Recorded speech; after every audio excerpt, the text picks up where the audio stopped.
between this season's Division 1 and 2 winners from the National League. Cork came to this quarter-final from the training ground. Kildare had been kept busy in recent weeks in the football qualifiers.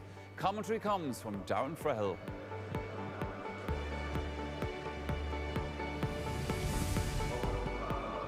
Captain Graham Canty returns to the Cork lineup after missing the Munster final through injury. Dual star Owen Cadigan has recovered from a chest infection. He starts at cornerback. Pierce O'Neill and Paddy Kelly also available again after missing the Munster decider, but both named on the bench. Well, this is the same Kildare team that beat Sligo so convincingly in the qualifiers last week. Shoney Johnson's name has grabbed the headlines all summer, but once again he must be content with a place on the bench. So too Dermot Earley, both expected to feature at some stage. This is Mikey Conway. Gets it in there to Owen Doyle. Back to Conway again. He's Johnny Doyle outside him. Also has Morgan O'Flaherty. Exchanges passes with his younger brother. Now Johnny Doyle decides to take it on himself with a right boot. How often have we seen Johnny Doyle do that? The Kildare supporters like that, and I'm sure Johnny did too. Sweet kick with the right boot. Good build-up, and Kildare have the lead again by a point. This is Emmett Bolton looking around for some support. Emmett Bolton has to go inside to these centre half-back. That's Morgan O'Flaherty. And picked off the ground there, says the referee, by Owen O'Flaherty, and Cork can counter-attack. Get the ball moving quickly. This is Paul Kerrigan, and he could be in for a goal here. Paul Kerrigan! It's in the net! I'm not sure he knew too much about it, but the green flag goes up. His first effort was blocked by Shane Connolly, and Shane Connolly just can't believe his luck. Quick thinking from the Cork men. Paul Kerrigan just shrugged off his marker. That was Owen Doyle. The first shot blocked, and a fortuitous goal for the Leesiders. That was the pick-up. This is the goal.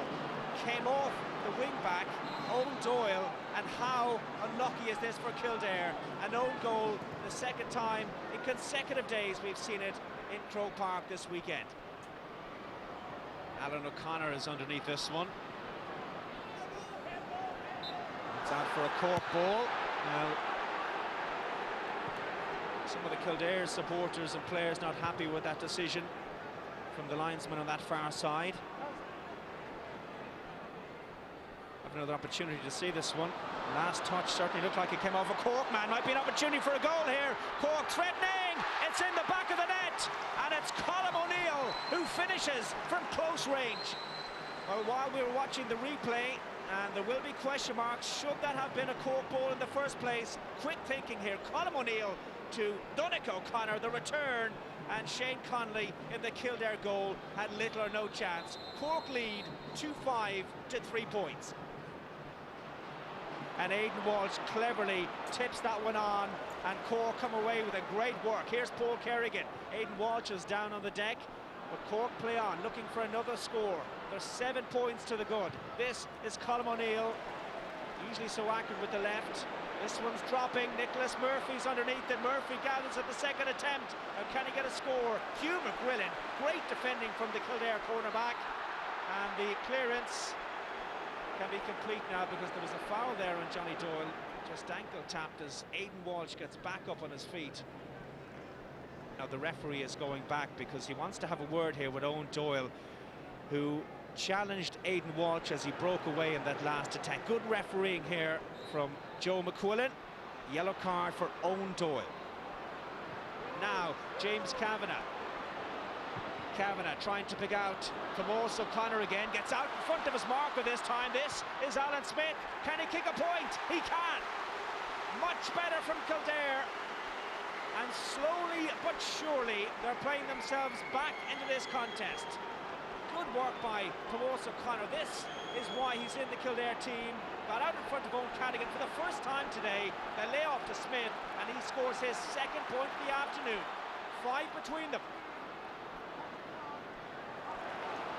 Great work by Tomas O'Connor, and Kildare have it back again. Now can they make possession count? Recycled here by Mikey Conway. On to Michael Foley into the corner. This is Emmett Bolton, the flying wing back, getting involved in the action. Back it comes to Johnny Doyle. Another point for Kildare. A huge kick from Johnny Doyle, and he reduces the deficit even further. This, a serious comeback by Kildare, back in it. It's Cork who lead, 2 goals and 6 points to Kildare's 8. And Cork coming back into this game again here early in the second half, trying to work it in. This is Donnacha O'Connor, turns onto the left boot, sweet point. 3rd point of the game from play, and an important one as well. Good showing here by Donnacha O'Connor. It was a very tight angle. He made little of it. It's a good score. This is Páidí Cassan, feeds it into Aidan Walsh, and it's opening up here for Paul Kerrigan. Great save by the goalkeeper, Shane Connolly.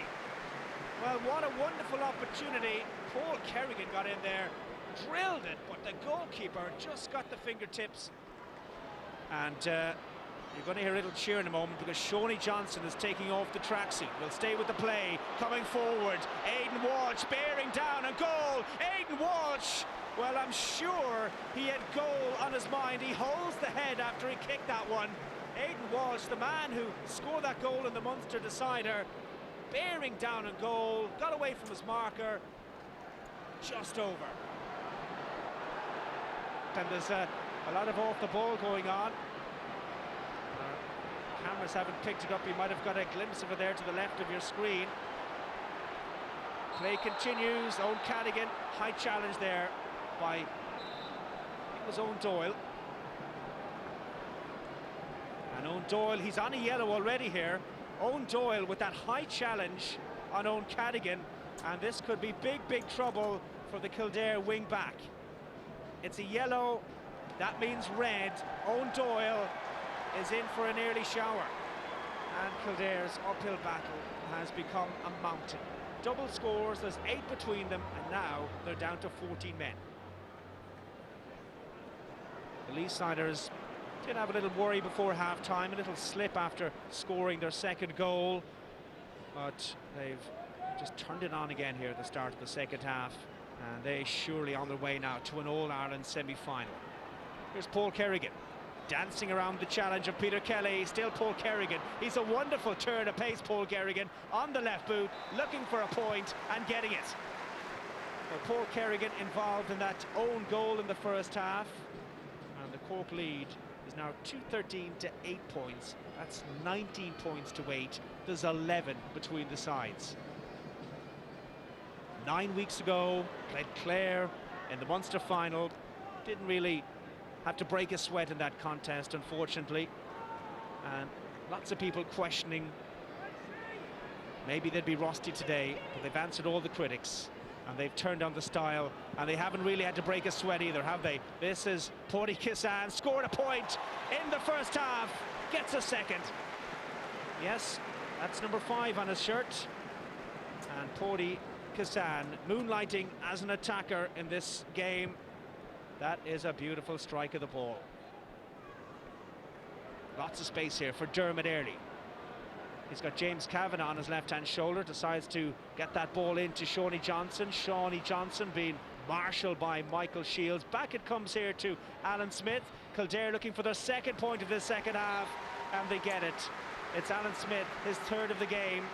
He really impressed in the first half. Haven't seen too much of him in this second period. All a little too late, I'm afraid. 8 minutes to go. Cork lead, 2-15 to Kildare's 10. James Kavanagh was just tugged back there. The free kick taken quickly. This is Dermot Earley.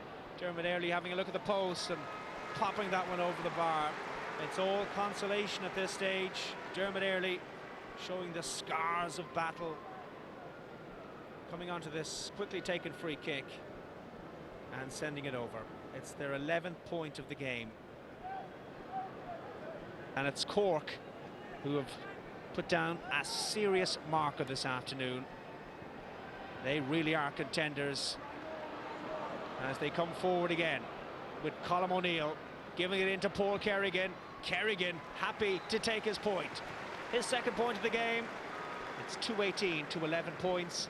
That's 24 to 11. Some glum-looking Kildare supporters. The referee calls for the ball, and Kieran McGeeney's Lily Whites go out of the championship on a whimper. It's all about Cork, the champions of 2010, march on to the All-Ireland semi-finals. Final score in Croke Park: Cork 219, Kildare 12 points. There's probably nobody really knows, outside this, like the select few, like that put that type of effort in, what it's like to keep coming back and back. Like, some players are able to go through their career, and maybe live off the work rate of others. But I have to say, like, in there, like, every one of them gives their whole, like, for the Kildare jersey. And no more than that can you ask. We got a good start, which was important, but very disappointed where we left them into it there just before half time, and they had a lot of momentum. They got 3 points, within 3 points of us, but second half we weathered the storm, got back a bit of control, and I suppose once we got the few points, Kildare came at us a bit and left maybe a bit open at the back, so we were able to push on. But certainly, we certainly need to up our performance big time for 3 weeks' time. So Cork rampant and through to. If one boxer gets so far ahead in the contest, it's automatically stopped. That could have been evoked today, unfortunately, for Kildare. Yeah, it was terrible for Kildare today. You'd have to say that they were just hammered. Or yesterday, yeah. Or yesterday, rather, they were just hammered. It never got going at all. I suppose the 2 goals hurt them so badly. They got an 8-point lead by the first quarter, and I had a sense that they drained the tank then, trying to get back into it. They got it back to 3 points by half time, and they're back in a position now, and you think they might kick on, but then didn't score for the next 25, 26 minutes, and Cork reeled off 10 points in a row, bang, bang, bang, and the game was busted. And it wasn't nice to see at the end, because you get a sense from Kieran's interview there that they have given this everything, but they looked to be at the end of the road. They looked tired, mentally fatigued, and well beaten in the end. Start off of the game today, Kieran. They exchanged points up to about sort of 10, 30 minutes of the game, and then came these 2 Cork goals, and that really kind of. Well, Dublin used to play that boom and bust football, and after Kerry, subjected them to that terrible humiliation in 2009 here, and then the following year when they gave up 5 goals against me, Pat Gilroy realised, look, they had to be totally transformed, and they're now a thoroughly modern sort of blanket defence, counter-attacking team, and that ensures against slumps and poor form. They weren't good against Meath, and they weren't good against Wexford, but they won both games. And very tellingly, I thought last year in the All-Ireland final, when Kerry looked brilliant in the first half at times and looked potentially as if they could really go to town, Dublin's defence held them to 1-2 in the whole first half, which means that they've become a very difficult team to beat, which makes Laois' task today, I think, virtually impossible. Colin?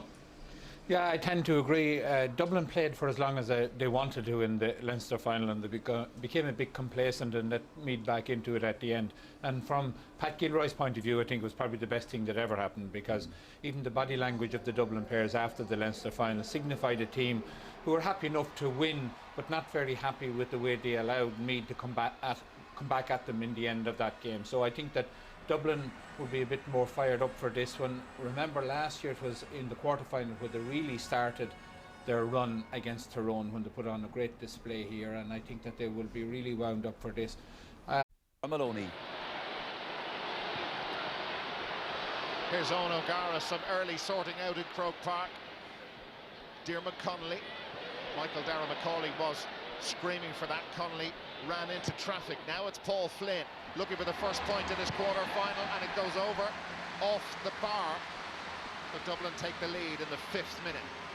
Well, that time Flynn just settles things down beautifully, takes the responsibility, and calmly gets a very good opening score for Dublin. Gary Walsh now involved. Very tight, Dublin massing their defence around. The free man is Ross Munnelly. Who's picking up Ross Munnelly? Nobody from Dublin. Munnelly steadies down, and that's a corker from Ross Munnelly. They were patient and precise, and Laois go in front in the 7th minute. They stayed out of traffic, stayed loose, took the ball and just slotted over the bar. Great score for Laois. It brings about an instant reaction from Dublin. Diarmuid Connolly for Bernard Brogan. He's got acres of space from Healy. Brogan! Over the bar for the point. There was half a goal chance there, but that was quite a response. 2 each. Brogan opening his account already. Yeah, wonderfully weighted ball, it must be said, from Connolly into Brogan, and Brogan just allowed the ball to drift beyond his body. Just watch it. As a consequence of that, Healy was taken completely out of the play. He did the right thing, I suppose, put it over the bar. Good goalkeeping actually by Cullerton to narrow. So knows them very well, and Munnelly missed the free not so long ago, but makes no mistake there. And Laois 60 seconds ago was in at right corner forward, now at left half forward for Laois. Plenty of movement from the Laois forwards, and Colm Kelly, his persistence paying off. Then he's bottled up and put under serious pressure, but they fouled him and Laois have got a free in. They lead by 1. Won't be bothered by the whistles or the boos. Angle a little more difficult for Colm Kelly. Very deliberate free-taking style, and he's Cullerton getting huge distance on the kick, and a great catch from Fennell. Didn't have to rise that high. It was Padraig Clancy who was behind him. His St Vincent's clubmate is Diarmuid Connolly. They combine again. Michael Dara McCauley breaks the tackles as if they weren't there and shovels the ball out to Paul Flynn, who got Dublin's first point. Diarmuid Connolly involved again. And now Dennis Bastick.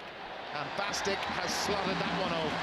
A very fine point, all from the catch from Fennell, the combination from Connolly, and the finish from that guy. Yeah, Fennell was involved twice in that. Connolly again was involved in it, but I love the way the score came that time, I think, eventually from Dennis Bastick. He didn't even look at the final destination of it. Just watch the fielding that time. I think that's Fennell's. Surrounded, 4 Dublin players around him, and he held on to it too long. There was panic there as he spotted those sky blue shirts surrounding him. Keane O'Sullivan, Paul Flynn. Pace of the thing is lifting now, and that has to be precise, and it is for Bernard Brogan. Healy there with it, saved by Cullerton. Brogan is claiming he was dragged down. He may have a case, but the referee waved it away, and there was no power in the shot in the end, and it was an easy save for Owen Cullerton. Pass in was stunning.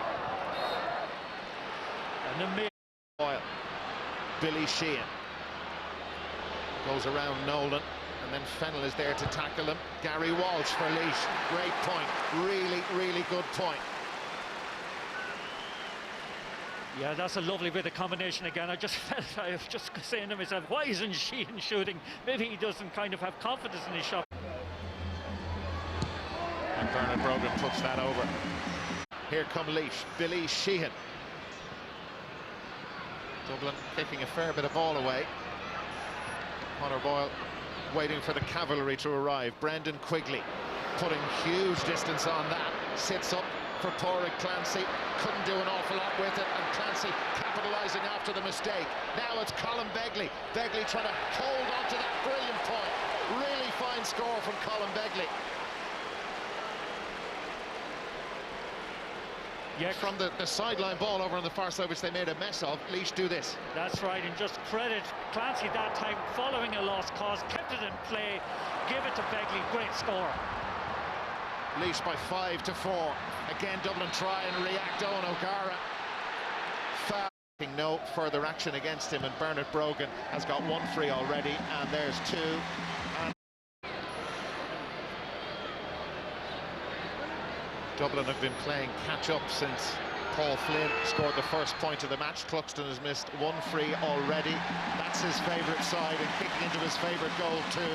Will Fitzsimons again, the bounce was a bit on the tricky side, but he dealt with it, and Rory O'Carroll has touched that on the ground, so a free.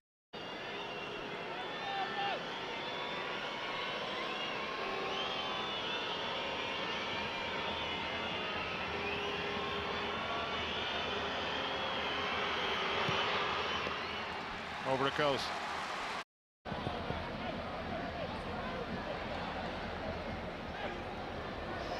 Colin Begley dispossessed by Paul Flynn. Time for him to size up his options. Michael Dara McCauley. Bernard Brogan closest to goal. Owen O'Gara looking for it, and it's gone through to O'Gara. Was that a dodgy hand pass? No, it wasn't. There's Michael Dara McCauley for Dublin. Still going, the midfielder. Gone into the back of the net. The goal is given. The goal is given. Yes, came off a Laois man. The reason it is given is because it has come off a Laois defender. That was wonderful play originally by Paul Flynn, then by O'Gara. Finally, just watch the Macaulay, Michael Darren Macaulay. It came off a Laois defender, and as a consequence, like normally you cannot punch a ball directly into the net, but the fact that it took a deflection, it means that the goal has to be allowed. Was it Conor Boyle, the unfortunate Laois player who... No, it was John O'Loughlin. It was John O'Loughlin actually trying to get back, actually executing. Darren Strong with the free for Laois. Last attack of the first half, and Clancy's out looking for it again, couldn't hang on to it. It's knocked down for Walsh, Gary Walsh for Laois. The last attack of the first half, and they get the point to bring them back to within 2. That's the first score after the goal, which was in the 27th minute. And Colm O'Rourke are here with me in the studio. And I think it's fair to say, Colm O'Rourke, that anybody who thought this game would be over at half-time, well, it sure ain't. Yeah, well, Laois have set out their stall to try and cut down on the Dublin attacking opportunities. They've withdrawn Damien O'Connor to play as an extra back and leaving John O'Loughlin as a free man. So they've 7 backs trying to control the Dublin forwards. And of course, that means limited opportunities for them up front, of 3 other points from play, 4 from frees. But it's gone well for Laois. They have held Dublin well, even though Bernard Brogan to me hasn't been playing particularly well, but he presents a clear and ever-present danger of a goal, because I don't think Care Healy is going to be able to hold him. But I think Justin McNulty and the Laois players will go in and they'll be fairly happy with the position they're in at the moment. The big worry was that they would give away a goal early on, to give it away late on, but if they had to give away a goal early on, they could have opened the floodgates. As it is, the game is still up there for grabs. It is. That Dublin goal is the difference between the two sides. Well, there's 2 points in it at half-time. And they would consider themselves maybe a little bit unfortunate to giving this goal away, because they were trying to defend it and actually helped it in. It was very unfortunate. Laois have been very tidy, very composed, very relaxed, playing without any pressure. And Dublin are in the game because they're so workmanlike. They've become so workmanlike over the last couple of years under Gilroy. Their work rate is enormous, even though they're not playing well, and they're clearly not clicking at all. Their big problem has been that Bernard Brogan is having one of those Wexford type days again, otherwise the Dubs would have been out of sight. I mean, it was a very fortunate goal, and at that stage I was thinking to myself, look, if Laois can stay within a point of the Dubs and keep, you know, sort of point for point, the Dubs aren't going to have a platform to push on, and it's going to increase Dublin's anxiety. But if the ball, if John O'Loughlin didn't put that ball in, you know, if you see that from another angle, you see Dennis Bastick is completely unmarked on the other side. And this is something that he's become very good at, ghosting into a position. Cluxton. It was drifting, but it held its line and it's gone over. First point of the second half. His second of the game, Stephen Cluxton. A goal to make a substitution. Here's Colm Kelly of Laois. He's given that absolutely everything, and it was worth it because it's gone over. That's their first of the second half. And the Dublin lead trimmed to 2. O'Loughlin involved again, ran into trouble, ran into Dennis Bastick. And Laois with players out of position. Bernard Brogan almost playing as centre-half back for Dublin. Now Cian O'Sullivan, he is one of the half-backs. O'Gara is in front of him.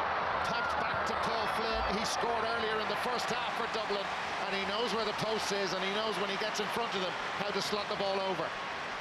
Yeah, that's a lovely score that time. It must be said that there was great support play given to him by Cian O'Sullivan. Just watch O'Sullivan coming forward, spots the angle, and I think it's Flynn who shoots it over the bar. That's beautifully struck. But some of the play at the moment, just going back a couple of moments. 16, that is what he's facing. All sorts of booing and jeering. And there's only one way to silence that, which he's done. 2 in it again. Haven't seen much of this Colm Kelly lad, but certainly from the point of view of winning the ball, you can't fault him. You can't very, you know, into a good defensive position. But just watch it, like that's a, you know, an unnecessary foul to concede. To bring them back to within 1. 2 points for either side since the second half restarted. Huge noise against Ross Munnelly, but he's up to the task. Now the Laois substitutions on the line to get his hands on the ball. We're in the final 20 minutes. Paul Flynn. front of him, the new man in for Laois. And that's fired in towards Owen O'Gara. Great ball, brilliant pace on it. O'Gara has yet to score in this match for Dublin. Turns back around. That's very high, and it's over. Tricky one for the umpires and indeed for us to see. And you're not sure, no? I'm not sure. It certainly looked as if it was going over the bar. It was hit very high. O'Gara had to take the responsibility because he had very little support there. That's very hard to judge, but in fairness to the umpire on the far side, the guy with the white flag, he was in line with it and felt that the score was valid. Or for Bernard Brogan, I should say. 3 points he's got in the match. Bernard Brogan has slotted that over. The booing and stuff is louder than I remember it at any stage in the match. Heading into the final 10 minutes. MJ Tierney has put that over. His Tarnell's clubmate. Watch that sail over his head. Stephen Cluck. This is a big one. It's an idea of what he's facing. Under 7 minutes to go. Kept the head down as he struck that, but he's put it wide. So as we head into the final 5 minutes, the Dubs have that 2-point lead, but it doesn't feel that way. Ger Brennan. Kevin McManaman. And Kevin Nolan staying forward. He knows how to score as well. Nolan for Dublin, and he's put that over. Finally, they get the score.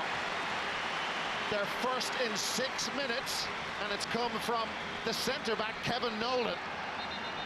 Yeah, that was a patient bit of play, and fair play to Kevin Nolan. Came up from the back, came through. I thought he was going to go for a goal for a moment, but just had a wild swipe of it and went.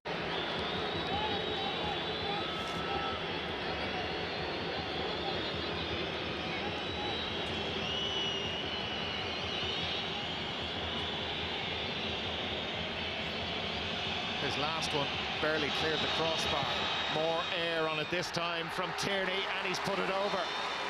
Big kick, big point from a big player for Laois. 2 again. Separate. Referee Cormac Riley actually does add on. Cluxton's had to wait a while, but he won't be in any way disturbed by that. To put the goal between them, and that is gorgeous from Stephen Cluxton. Again, like the one earlier on, which I thought drifted a bit, that never left its line from the moment it came off his left boot. A goal between them. Laois, have they got a 30-second drill if we even have that long to get a goal? They need possession from the kick-out. Michael Darragh Macaulay up after it, and he drives right at Laois. Lost the ball. How long will they have, Laois? The referee has a look at the whistle, and there is the whistle for full time. He had a glance at his watch. He only added 40 seconds on. The substitutions alone would have taken that up, and the run-up from the goalkeeper, Stephen Cluxton. Laois not happy at all. Dublin win it by 3, but they've been anything but impressive. Oh, workmanlike is at best is what you can describe Dublin today. They were not impressive whatsoever. I mean, it seemed to me, as far as I'd be concerned, very, very, very complacent coming in here, and they nearly paid a price. Pairings for this year's football semi-finals. Dublin will play Mayo. That will be on Sunday, the 2nd of September. Joe Brawley and Colin O'Rourke with me here in the studio. Our colleague Kieran Whelan was watching this match with us here in the box, and he was an anxious man for most of that game, in fairness. Yes, he's a very nervous individual, all right. Especially after Diarmuid Connolly was taken off and the chance of the first goal disappeared. But it was an extraordinarily bad performance by Dublin that second half. And Pat Gilroy will go home and scratch his head and wonder what he was doing, I think, with a few of his substitutions. I thought taking off Dennis Bastick was strange. I thought he was doing quite well. Bernard Brogan being taken off. Owen O'Gara being left on. Owen O'Gara invented new silly mistakes there for the whole of the second half. He did all sorts of stupid things. Bringing on Kieran Kilkenny, the best young attacker in the game, and leaving him out around the middle of the field. I don't know what was going on, but the Dublin forward line for the whole of the second half was in complete disarray, and they've got by with the skin of their teeth, and they will need to learn a lot from it, because a performance like that wouldn't beat Mayo. I'll refine it, I think. I mean, it pains me to say it about Pat, who's a friend of mine, but it was an utterly clueless managerial performance. I mean, Laois, with the simple ploy of putting Billy Sheehan at fullback and leaving him as an extra defender, totally flummoxed Dublin. I mean, at no stage did Pat push a man onto him. At no stage the Dubs were controlling possession. I mean, they had a vice control of possession, and yet they continued to sit back in their defensive shell. And there were times with a wee bit of luck that Laois might have got another score or two. Now, Laois, because they were stuck in a defensive shell, it's always going to be difficult for them to win the game. Dublin won the game purely because of ferocious hard work. It was a tale of incompetence from start to finish on the Dublin sideline. But genuinely a tale of absolute incompetence. Did they not just go for a containment of this match? Because they knew they were doing... They were in total control. What did they need to contain? But every time, and I mean, the Dublin forwards, Owen O'Gara was in it, he was totally outnumbered. There were 3 defenders on him at all times. And instead of Pat pushing his men on when they were in total control of the game, I mean, they sat back and defended, and then he started to take off Bastick. Took off Brogan with 8 minutes to go, just to damage his confidence a bit. Brought on a debutant. I think Joe should say what he thinks a bit more. No, but I mean, it's pretty obvious. Laois were limited. Laois didn't score from play in the second half, and yet Dublin left them hanging on. Now, Laois were organised. They set out to limit Dublin's attacking potential, which they did, but they did it very easily. Kerry was blown away, Colin. With a lot of help from Dublin. I just couldn't understand how you'd bring on Kieran Kilkenny and not push him up into a position where he would do damage. All right, lads, the man of the match from this football quarter-final is Dublin's number 10, Paul Flynn. He's talking to Gary McDonough. Thanks, Michael. Paul, happy to get out of that one with a win. Yeah, relieved, I suppose. Like, you know, it was tough going out there. Laois really put it up to us in the second half. Never let us get away from them. We made a lot of mistakes ourselves. We kicked a lot of silly wides. We weren't too clinical up front now, in fairness, but their pressure was immense all the way. They never gave up, not to the bitter end. Fair play to Laois, and they're really team going places. Was it hard coming into it because everybody had the overwhelming favourites and people were saying Laois shouldn't even turn up? Yeah, well, we knew that it wasn't going to be that way. We seen the way they played against Meath. They had a bit of momentum with them. They were playing really nice football against Meath, and you see the tackling they were doing. They were really putting a lot of pressure on lads, and they did the exact same out there today. They played really well. Well, Paul, you are the centre man of the match, and Luke Moriarty will now present you with your award. Paul, congrats. Well done. Cheers. Well done too, Paul Flynn. Dublin are the winners. They won it by a goal. That goal came in the first half, as it turned out, and it turned out to be very important in the end. Well, if truth be told, you know, what happened to the Dubs today wasn't down to the players, in my view. You know, it was really a tale of managerial incompetence. I mean, if Kerry had clocked what Laois's simple tactic was, I mean, they would have completely destroyed them. They would have pushed on from all over the field. I think, you know, we had to dig hard there today, at least through everything at that, and you know, defensively they were excellent. They made life very difficult for us, you know, and we had to stick with it, and we, you know, it wasn't pretty at times, but I mean, we got over the line. Well, let's not kid ourselves. I mean, that performance out there is not going to get us to an All-Ireland final. So, look, we've 4 weeks to put our heads down and, you know, try and get the performance up, and hopefully ask questions of Mayo the next day. Got it for the guys, because they did really give a really huge battling performance. And I think probably, or maybe, we might have deserved more out of that game. Obviously, a freak goal was the difference between the two teams, and it's very hard to take a defeat like that. We seen the way they played against Meath. They had a bit of momentum. After that defeat to Longford early on, you went on a really good run. You must be happy enough the way things progressed this season. There's nobody in that dressing room happy tonight. Nobody at all. So, that match, you won't have to cut your fingernails for a while. Yeah, absolutely. Like, listen, it wasn't the most impressive Dublin performance in the world, but I think Laois deserve great credit. I thought it was a very spirited performance. They made life extremely difficult for Dublin.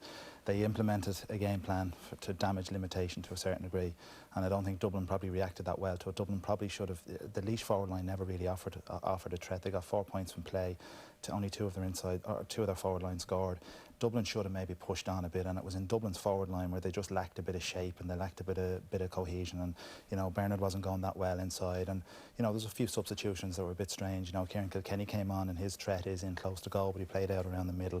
You know, Dermot Connolly was doing reasonably well, but he just wasn't getting support. He got dispossessed a few times in the second half. I just thought the shape of the forward line, they missed Alan Brogan obviously, and it's a poor performance, but if I saw one glimmer of hope yesterday, Michael, it was that they showed a bit of hunger and desire that was lacking in previous games. Yes. And that